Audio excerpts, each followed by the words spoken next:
Day after day, we are surrounded by the presence of criminals. We are spectators to the deepest darkness in human actions and the bizarre reality that someone's suffering can be a form of pleasure. As dedicated investigators of the criminal world, we're on a mission to uncover the most shocking crimes and get inside the minds of those who commit them. I am Luke, and today I bring you another unreal true crime.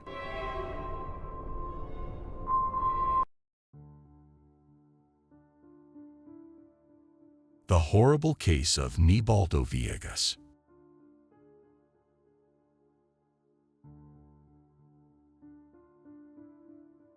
Nibaldo Villegas worked as a computers teacher in the Valparaiso region of Chile. Everyone who knew him said he was a kind man who loved to help. He had many friends, both within and outside his work environment, and enjoyed socializing, often meeting up with relatives and friends. However, he never neglected his job. In 2009, when Nibaldo was 41, he met Johanna Hernandez, a 23-year-old woman studying at the same university where he taught.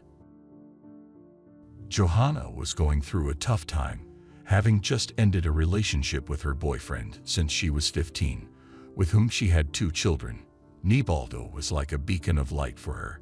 In December of that year, they started a relationship, and both their lives improved. Nibaldo and his family welcomed Johanna's children as if they were their own. After getting married, Nibaldo built a house with his own hands for them to live together and be happy. Their greatest joy came when Johanna gave birth to a daughter, their first child together. For 8 years, the relationship faced no major problems, and Nibaldo's professional life continued to prosper. Motivated by him, Johanna continued her nursing technician studies. When they did argue, Nibaldo preferred to go running, and upon returning, after both had time to reflect, they would talk in their bedroom and resolve their differences. But good things don't last forever. In 2018, their arguments became constant. Johanna started reacting differently to problems, becoming physically and emotionally violent. Nibaldo tried his usual approach of walking away and returning when she was ready to talk, but Johanna had changed. Her mood would shift rapidly, leaving Nibaldo with no time to leave. Things escalated to the point where Johanna, during an argument, started throwing things around and declared the relationship over. Nibaldo agreed to end the relationship but was concerned about her reactions. He went to the police station and filed a domestic violence report, fearing for his daughter's safety. Although the police dismissed the complaint, Johanna took it seriously, and a big dispute ensued over the house and custody of their daughter. Due to Johanna's violent outbursts, Nibaldo sought full custody. The family completely broke down, stopped living together, and Nibaldo filed for divorce, only seeing each other through lawyers. Eventually, the courts ruled for shared custody, which Johanna did not accept well. She began harassing Nibaldo, demanding the house he had painstakingly built. On one occasion, she showed up at the university parking lot and threw stones at his car. Nibaldo maintained his composure, not wanting to worsen the situation or make his daughter uncomfortable, and eagerly awaited the finalization of their divorce for a change. August 10, 2018, was an important date for Nibaldo, his 50th birthday. He spent most of the day with his daughter, but went to his parents' house in the evening. He left his daughter with them, as he was dining with friends, and promised to return soon to put her to bed. The grandparents were happy to take care of her and spent quality time with her for several hours. However, when bedtime came, Nibaldo didn't show up. They tried calling his cell phone, but it went straight to voicemail, which was unusual for Nibaldo, who was always attentive when his daughter wasn't with him. They decided to go to their son's house. On arrival, they noticed something suspicious. Nibaldo's car was parked in front. They entered the house and saw the house keys on a table, along with the jacket their son had been wearing when he left his daughter before dinner. However, what struck them most was a shattered glass on the floor. They hurried upstairs to Nibaldo's bedroom, fearing what they suspected. Their son was nowhere to be found, and their alarm grew. That same night, Nibaldo's parents went to the police station to file a missing person report. The search operation began immediately, involving friends, university acquaintances, and even neighbors, but no one knew where Nibaldo was. When Johanna was interrogated, she stated they hadn't seen each other for a long time due to their separation and appeared extremely distressed about his disappearance. Days later, Johanna showed up at Nibaldo's house, which his brother was staying at, carrying a large bag. She declared she would stay as long as she wanted, claiming it was her house too since they were still legally married. This seemed odd to the brother, knowing the couple had ended on very bad terms. To the Villegas family's surprise, Johanna became increasingly involved in the search for Nibaldo, posting on Facebook and giving interviews where she tearfully pleaded for her estranged partner's return. For 5 days, the country was gripped by the search for the missing teacher, until a boat brought an answer. On August 15 of that year, workers at the pier near Valparaiso, while performing their duties, spotted something alarming in the water.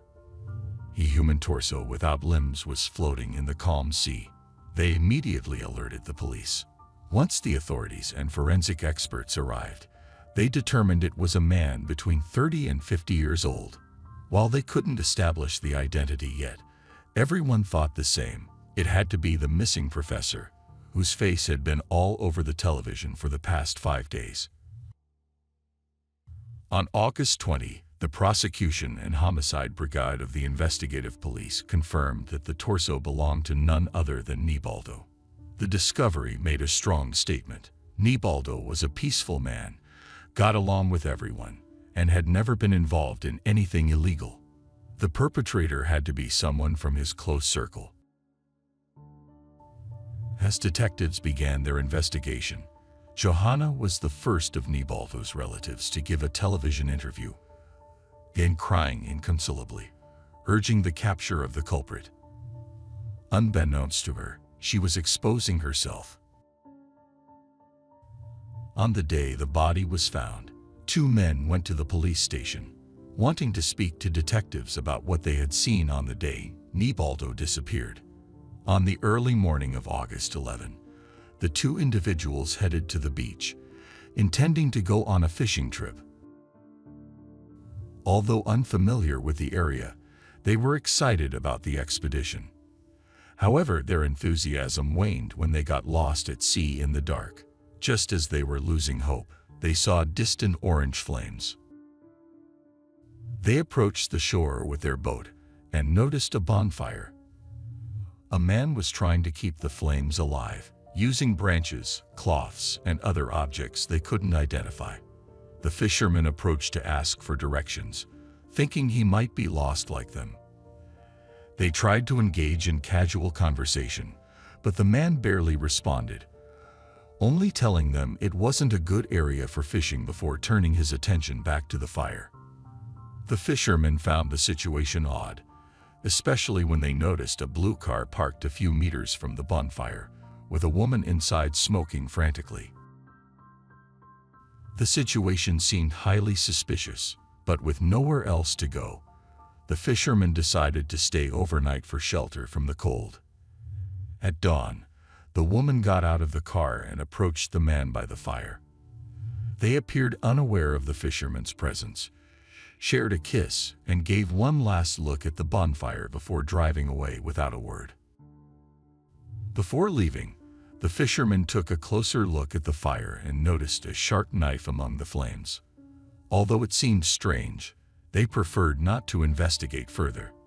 They didn't think about that night again, until days later when a human torso was found floating near where they had been, realizing they had accidentally witnessed a terrible crime. After hearing the fisherman's story, the police went to the beach. It was a secluded area, so the remains of the bonfire were still there. They discovered that the mysterious man wasn't just burning branches and cloths, but also human remains. Forensic experts confirmed these were the remaining limbs of Nibaldo. But the fishermen provided another crucial piece of information. They described the woman smoking in the blue car as dark-haired, with long, straight hair of a darker complexion, and around 30 years old, the same woman seen crying on television. From that moment, the police began investigating Johanna as the primary suspect in Nibaldo's murder. The only question was the identity of the man with her. Days later, the police discovered that Nibaldo's credit card had been used to withdraw 35,000 pesos from an ATM at a gas station on the morning of August 11. Security cameras showed a man in black making the transaction. The victim's family recognized him as Johanna's current partner, Francisco Silva. Additionally, shortly after the body's identification, Johanna went to a real estate agency to inquire about the property registered to Nibaldo, which they had fought over countless times, and where she had moved after his disappearance.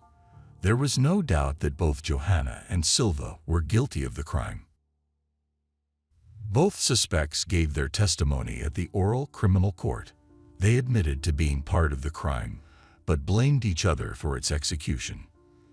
Johanna was the first to give her version. She said her relationship with Silva was extremely complicated. Since they started dating, he had been manipulative, controlling what she wore, who she associated with, and even encouraged her to sign a prenuptial agreement. Silva's violence was not only reflected in his relationship with Johanna, but also in his strong feelings towards Nibaldo, seemingly driven by jealousy. After Nibaldo tried to gain full custody of the daughter he shared with Johanna, she came home crying. This intensified Silva's hatred, who said he would make Nibaldo disappear someday. The week before, on August 10, 2018, Silva arrived at Johanna's house with a jar containing a blue powder, instructing her not to ask questions and indicating he would have orders for her during the week. Accustomed to obeying Silva, Johanna agreed.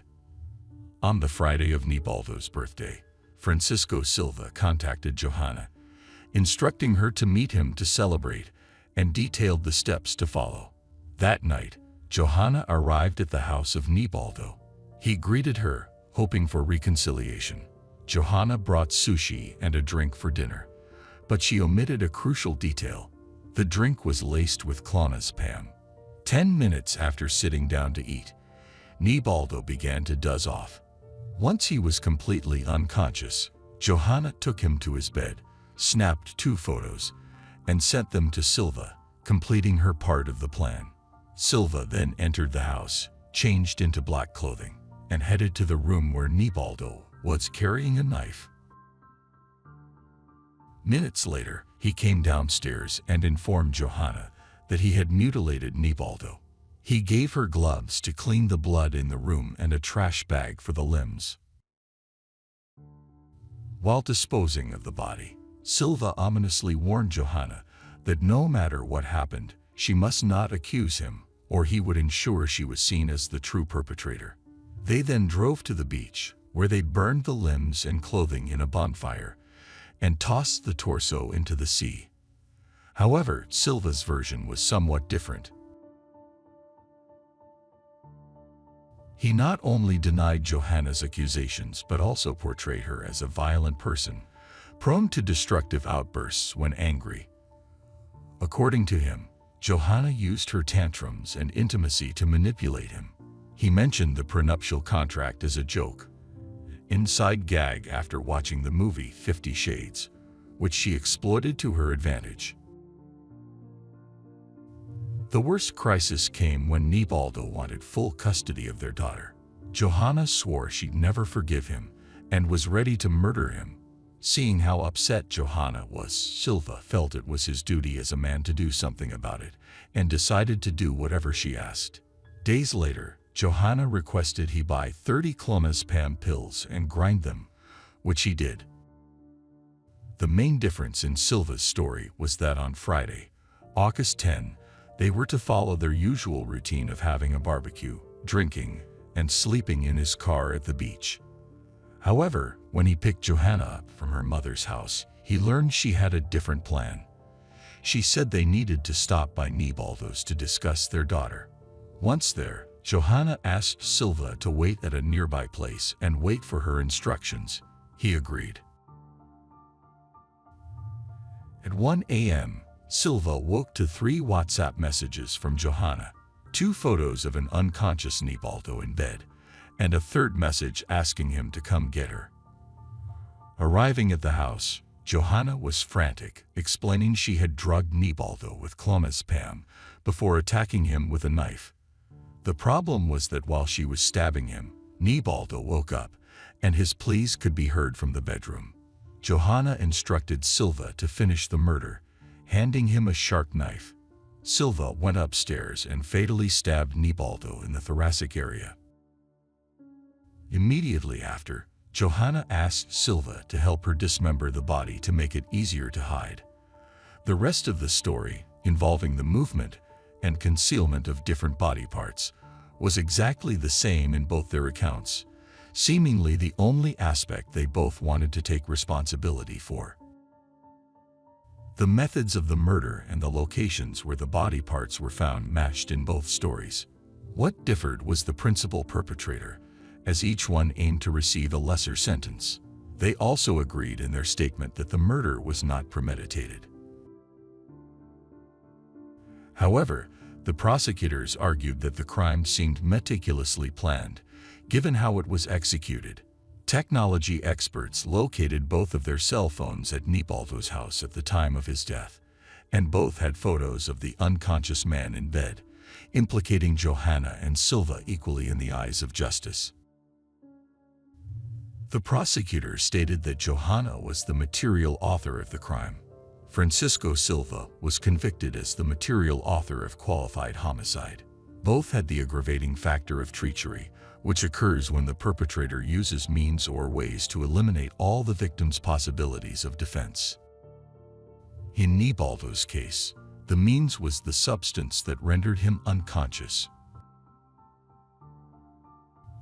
On May 16, 2019, the criminal court informed the sentence for both defendants, receiving the maximum possible penalty. Johanna was sentenced to life imprisonment, meaning she must serve 40 years before being eligible for penitentiary benefits. Silva was sentenced to simple life imprisonment, meaning he could opt for penitentiary benefits after 20 years. Johanna's defense requested a reclassification of the sentence, arguing she had collaborated with the investigation. They also sought to annul the aggravating factor of treachery, claiming there was no proof of clomazepam administration. Silva's lawyer also tried to reduce the sentence by claiming active participation in the investigation. Fortunately for the victim's family, both requests were denied. About 100 people gathered outside the court, celebrating with intense banners, but while citizens unrelated to the crime celebrated, the families involved in the case were left shattered. The Villegas family's lawyer stated that while they were satisfied with the sentence, Nibaldo's siblings would seek an update in the law, advocating for harsher penalties in dismemberment cases. Without the complete body of the victim, they couldn't give a dignified burial.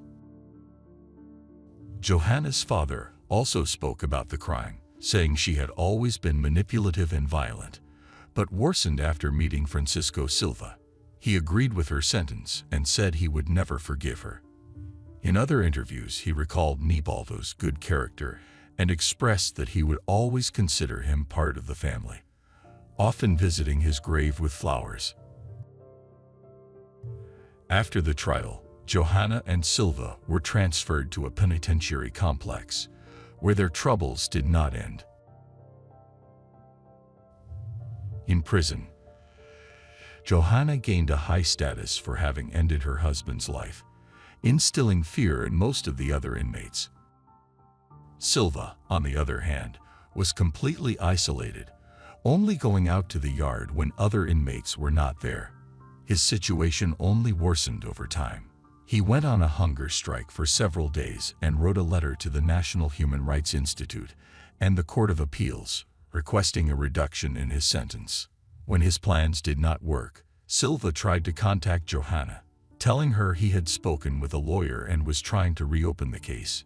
His plan was for Johanna to claim she was the murderer so he would be seen as an accomplice. According to him, this would frame the crime as a momentary act of violence and might reduce their sentences for lack of premeditation.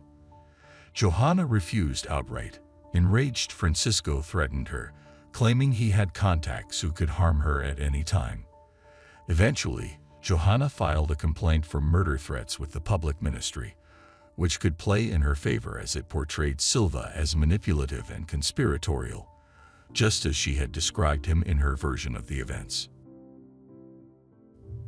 As a result, the only measures taken against Silva were the confiscation of his cell phone and his transfer to a high-security cell. He was also barred from receiving family visits. While the murderers continue their lives in prison, Nibaldo's family is still fighting for him to rest in peace. They submitted a request to amend the penal code. The proposal, named Nibaldo's Law, aimed to add a clause to more rigorously penalize dismemberment or damage to a corpse, increasing the sentence for perpetrators by 3 to 5 years. If enacted, this law would not be retroactive and would not change the sentences for Nibaldo's murderers, but it would apply to future cases. The Villegas family might never be able to give Nibaldo a dignified burial, but they could prevent other families from suffering the same pain. In March 2022, the law was unanimously approved by the Senate and is currently being debated in the Chamber of Deputies. If it passes, it will only need the executive's approval to be officially promulgated. The Villegas siblings continue to carry this fight on their shoulders. Nothing will bring Nibaldo back, but they are doing everything possible to make the world a fairer place. And that's the end of today's case. As always, I appreciate your support for my work. If you subscribe, like, and share this video, it will help me continue creating content. This was another episode of Unreal True Crime. See you soon.